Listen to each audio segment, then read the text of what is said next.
Tūlīt būs 66 noskrieti kilometru skrējiens soļojumā Rīga Valmiera.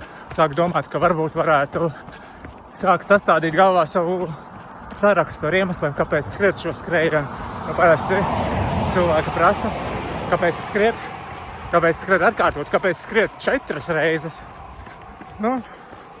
Pamēģināšu skrenot, kādas idejas nāks prātā. Iemesls numur 1. Protams, tas būs visnopietnākais un bez jokiem. Tas ir tas labdarības mērķis, kas ir viscaur šim ultrasoļojumam. Mēs varam skriet, mēs varam iet, mēs varam soļot, nūjot, bet dažiem šāda iespēja ir liekta, un mēs visi dalībnieki kopīgi varam palīdzēt, vācot ziedojumus, lai palīdzētu bērniem no Vidzemes ar kustību traucējumiem.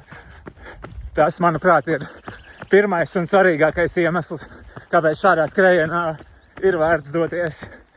Iemesls numur 2. Šķiet, ka fantastiskākās saulēkta bildes Latvijā sanāk tieši no Rīga Valmiera skrējiena soļojuma.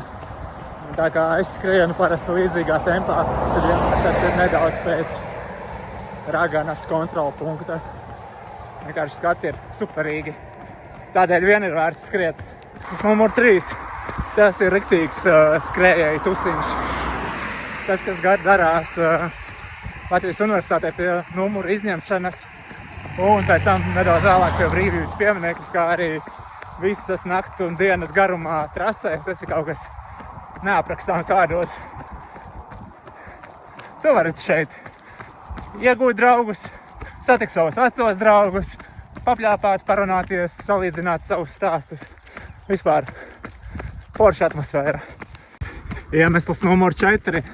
Tā varētu būt tāda kā skrējēju Jāņu nakts, kad, ja Jāņos mēs stāvam augšā, cik no ilgi varam un sagaidīt to saulēktu, un mēs piedzīvojam gan diennakts tumšo daļu, gan arī sagaidām sauli. Bet kaut kas līdzīgs notiek arī šajā skrējienā. Protams, ātrākiem skrējējiem tā saules lekšanas daļa ir krietni tālāk kā man, bet liela daļa skrējēju izdzīvo tādu kā īsto, nezinu, var saukt par Jāņu nakti. Pirmā Jāņu nakts vai otrā Jāņu nakts, atkarībā no tā, kad organizatori uzrīko šo pasākumu. Iemesls numur 5. Arī šogad skrējiens notiek laikā, kad atzīmējam valsts svētkus, 4. maija nedēļas nogale, un šis vēsturiskais skrējiens tika rīkots ar devīzi Brīvību Latvijai, un arī atjaunotā skrējiena vēsturē šī devīze Brīvību Latvijai vienmēr ir arī uz dalībnieku starta numuriem. Iemesls numur 5. Man tikko piestājās garām braucoša mašīna un pajautāja, vai vajag aizvest. Es prasīju, līdz kurienai var aizvest. Viņš, protams, teica, līdz Valmierai varot aizvest. Es teicu, nē, man šodien vajagot līdz Valkai. Šā pieklājīgi atvedījās, pasmējāmies un novēlēja veiksmi. Tā. Daudzi saka par bīstamajām situācijām uz ceļa, kas, protams, ir ļoti nopietni, bet ir arī ļoti daudzi pozitīvi autovadītāji, kas, pējams, ar sportu un aktīvo dzīvesveidu arī ir uz to un atbalsta skrējējus, ko redz trases malā. Iemesls numur 6. Kāpēc skriet maratonu, ja vienā reizē var noskriet 2,5 maratonas, kas ir 107 km pie vienas reizes. Iemesls numur 7. Tu vari uzzināt, cik tev ir forši, atbalstoši, saprotoši un izpalīdzīgi draugi, radnieki un tuvākie cilvēki.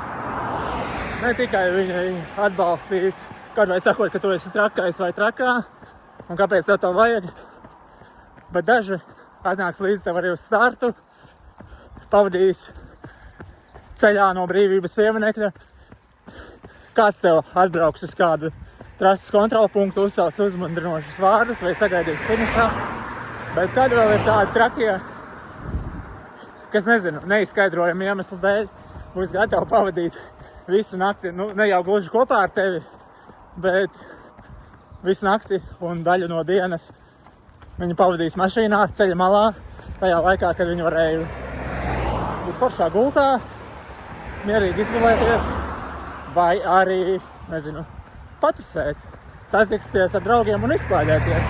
Bet nē, tā vietā viņi izvēlas atbalstīt tevi šī skrējiena laikā. Man ir paveicies, ka man pēdējo gadu laikā tādi cilvēki ir bijuši, un liels viņiem paldies par to. 70 noskriet kilometri un atcerējos par 8. iemeslu, kāpēc ir vērts skriet Rīga-Valmiera. Kur vēl tu praksē pārbaudīsi to teorētiski esošo skaitli, kāds kaut kur eksistē. Šis skaitlis, cik fiziski želējas tu vari dabūt sevi iekšā 19 stundu laikā.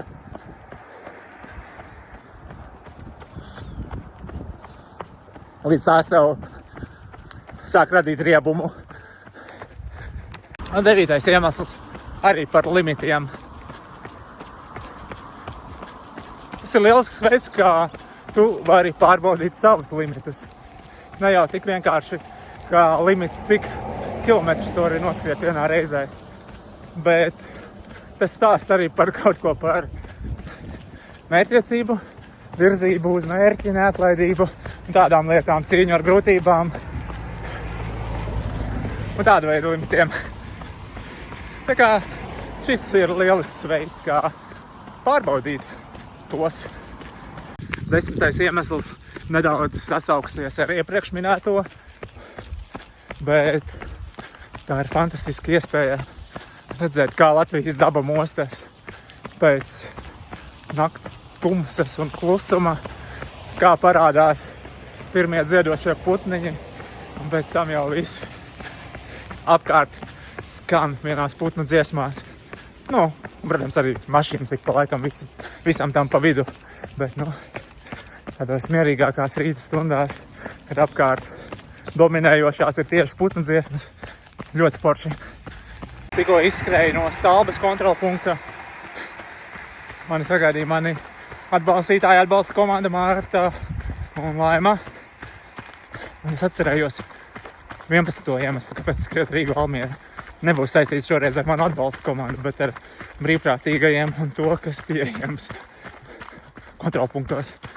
Viena no Rīga-Valmiera delikatesēm arbūs un īpašā arbūza recepte ar slapeno sastādēm, kas nav nemaz tik slapena. Arbūs ar sāli. Bija labi. 12. iemesls, manuprāt, varētu būt šī pasākuma formāts. Kaut gan tur ir sāncensība un sacensība. Iespējams, ne tikai līderu starpā, bet arī tādu ikdienišķo skrējēju, gargabalnieku starpā, kaut kāds sportiskais azarts. Tomēr šis ir tāds pasākums, kur visi pārsvarā ir viens par otru, un visi viens otram palīdz, un visi priecājās viens par otru rezultātiem un panākumiem, un priecājās par katru, kurš ir sasniedzis finiša līniju. Man šis pasākums pārsvarā ir ne jau par to, kurš sasniegs pirmais 100 km vai 107 km līniju, kaut gan arī tas ir svarīgi. Bet šis pasākums tomēr droši vien ir vairāk par to, kā katrs no mums pārvar sevi. Tas iemesls, kāpēc skriet ultramaratonu, īpaši Rīga-Valmiera. Tas ir lielisks veids, kā saprast, ka kāju nagi ir pārvērtēti. Kad tev pēdējo reizi tie noderēja. Iemesls numur 14 arī ir saistīts ar šī skrējiena kopienu, jo šī ir ideāla iespēja vienā dienā saņemt un arī nodot tik daudz sveicienus, spēka, izturības un veiksmes vēlējumus. Redzot Rubenes kontrolpunktu, atceros par nākamo iemeslu, kāpēc ir vērts skriet. Papriecāties par tādiem ikdienišķiem sīkumiem kā saldējums. šajā saldē, šajā kontrolpunktā mēs varēsim tikt pie saldējuma. Diezgan laba lieta šajā karstajā laikā.